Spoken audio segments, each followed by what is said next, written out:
And now chapter 14. Lord Krishna explains the yoga system to Sri Uddhava.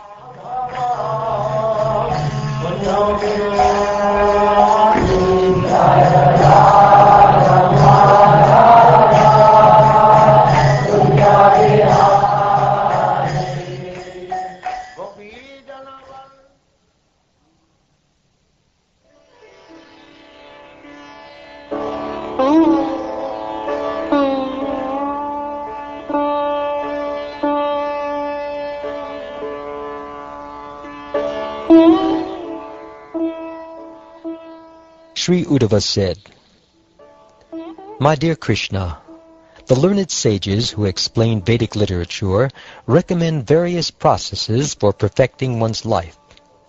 Considering these varieties of viewpoint, my Lord, please tell me whether all these processes are equally important or whether one of them is supreme. My dear Lord, you have clearly explained the process of unalloyed devotional service, by which a devotee removes all material association from his life, enabling him to fix his mind in you.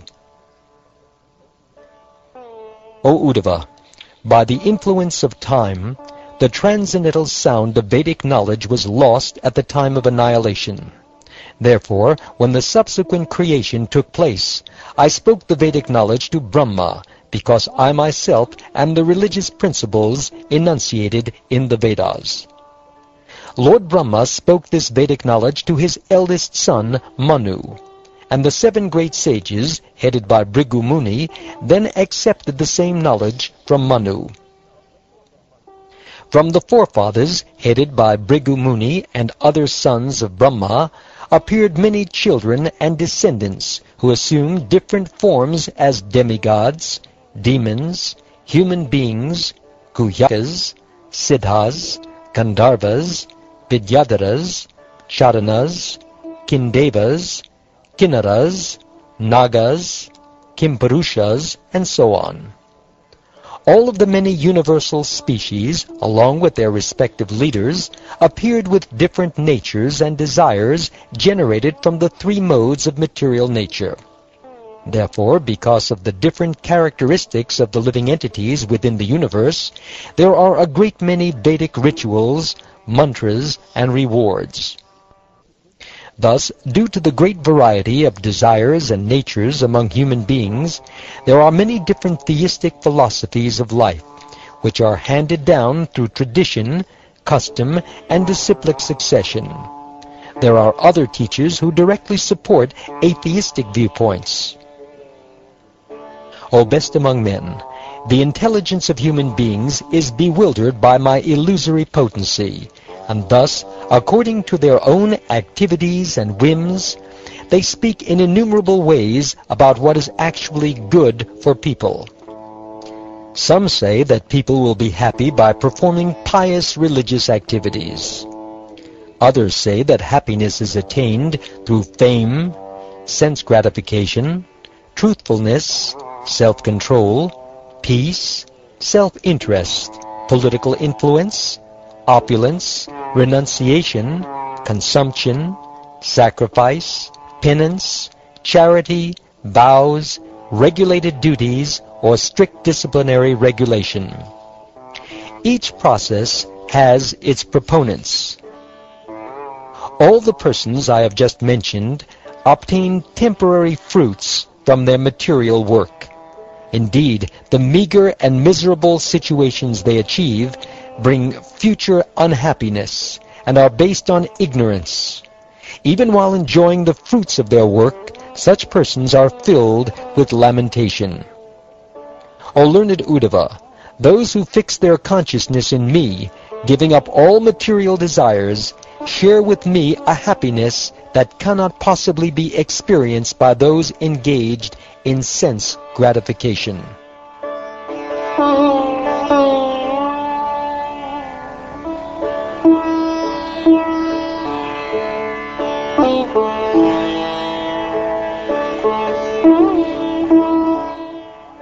One who does not desire anything within this world, who has achieved peace by controlling his senses, whose consciousness is equal in all conditions, and whose mind is completely satisfied in me, finds only happiness wherever he goes. One who has fixed his consciousness in me does not desire the position or abode of Lord Brahma or Lord Indra, nor an empire on the earth, nor sovereignty in the lower planetary systems, nor the eightfold perfection of yoga, nor liberation from birth and death. Such a person desires me alone. My dear Uddhava, even Lord Brahma, Lord Shiva, Lord Sankarshan, the goddess of fortune Lakshmi, and indeed my own self are not as dear to me as you are. I desire to purify with the dust of the lotus feet of my devotees the material worlds which are situated within me. Thus I always follow the footsteps of my pure devotees, who are free from all personal desire, wrapped in thought of my pastimes, peaceful, without any feelings of enmity, and of equal disposition everywhere.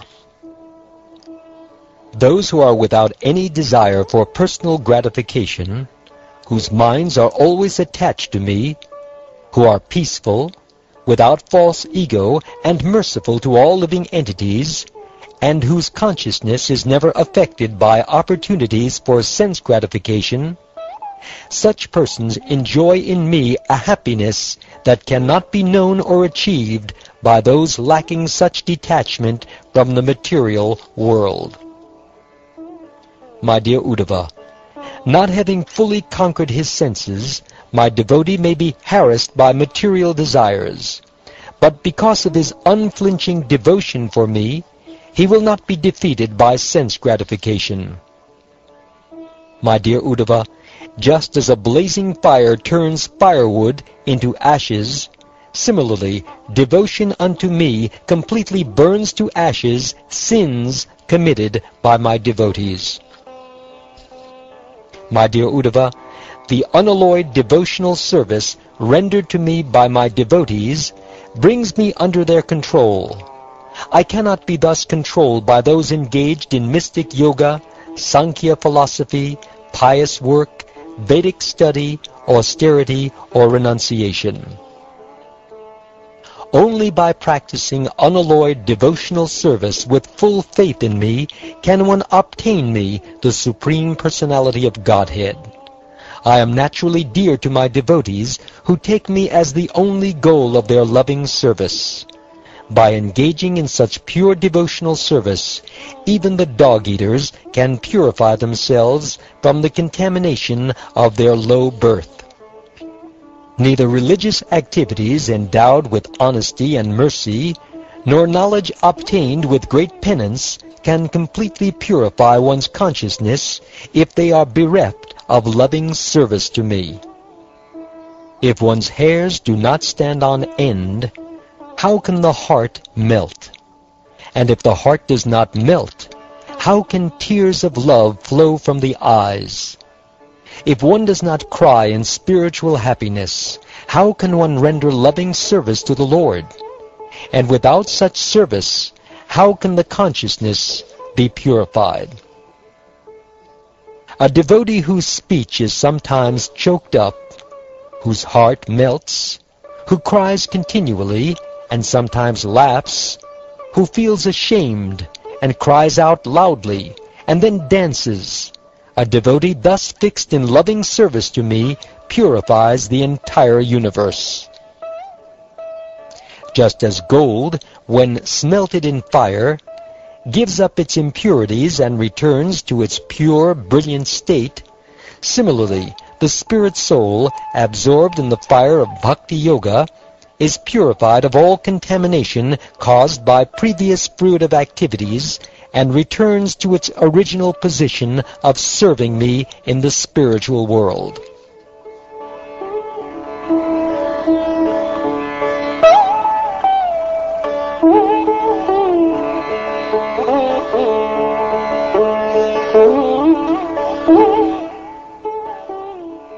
When a diseased eye is treated with medicinal ointment, it gradually recovers its power to see.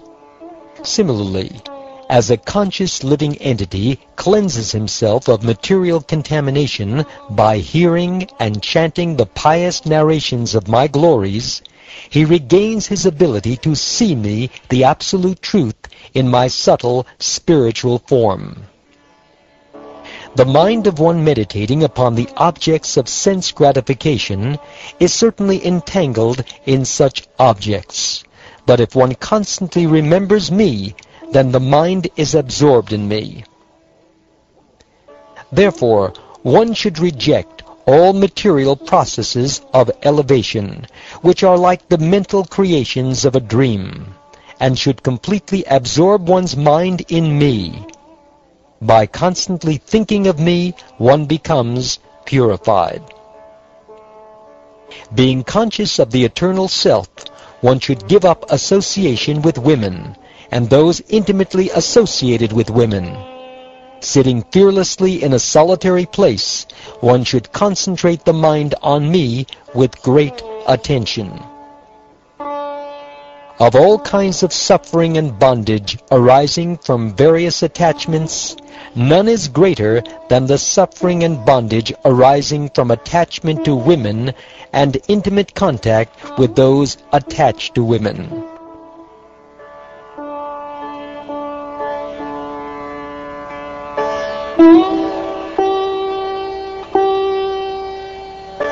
My dear lotus-eyed Krishna, by what process should one who desires liberation meditate upon you? Of what specific nature should his meditation be? And upon which form should he meditate? Kindly explain to me this topic of meditation. O Uddhava, sitting on a level seat that is not too high or too low, keeping the body straight and erect yet comfortable, placing the two hands on one's lap, and focusing the eyes on the tip of one's nose, one should purify the pathways of breathing by practicing the mechanical exercises of Puraka, Kumbhaka, and Rechaka, and then one should reverse the procedure, Rechaka, Kumbhaka, Puraka. Having fully controlled the senses, one may thus practice pranayama step by step. Beginning from the Muladhara chakra, one should move the life air continuously upward, like the fibers in the lotus stalk, until one reaches the heart, where the sacred syllable Om is situated, like the sound of a bell. One should thus continue raising the sacred syllable upward the distance of 12 angulas, and there the Omkar should be joined together with the 15 vibrations produced with Anusvara. Being fixed in the Omkar, one should carefully practice the pranayama system 10 times at each sunrise, noon, and sunset. Then, after 1 month, one will have conquered the life air.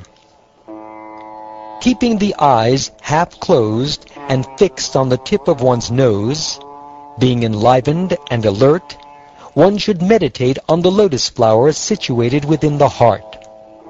The lotus has 8 petals and is situated on an erect lotus stalk. One should meditate on the sun, moon, and fire, placing them one after the other within the whirl of that lotus flower. Placing my transcendental form within the fire, one should meditate upon it as the auspicious goal of all meditation. That form is perfectly proportioned, gentle, and cheerful. It possesses 4 beautiful long arms, a charming, beautiful neck, a handsome forehead, a pure smile, and glowing shark-shaped earrings suspended from 2 identical ears. That spiritual form is the color of a dark rain cloud, and is garbed in golden yellowish silk. The chest of that form is the abode of Srivatsa and the goddess of fortune, and that form is also decorated with a conch shell, disc, club, lotus flower, and garland of forest flowers. The 2 brilliant lotus feet are decorated with ankle bells and bracelets, and that form exhibits the Kaustuba gem along with an effulgent crown. The upper hips are beautified by a golden belt, and the arms are decorated with valuable bracelets. All of the limbs of that beautiful form capture the heart, and the face is beautified by merciful glancing. Pulling the senses back from the sense objects, one should be grave and self-controlled, and should use the intelligence to strongly fix the mind upon all of the limbs of my transcendental body. Thus one should meditate upon that most delicate transcendental form of mine. One should then pull the consciousness back from all the limbs of that transcendental body. At that time, one should meditate only on the wonderfully smiling face of the Lord. Being established in meditation on the Lord's face, one should then withdraw the consciousness and fix it in the sky. Then, giving up such meditation, one should become established in me and give up the process of meditation altogether. One who has completely fixed his mind in me should see me within his own soul, and should see the individual soul within me, the Supreme Personality of Godhead. Thus he sees the individual souls united with the Supreme Soul, just as one sees the sun's rays completely united with the sun. When the yogi thus controls his mind by intensely concentrated meditation, his illusory identification with material objects, knowledge, and activities is very quickly extinguished.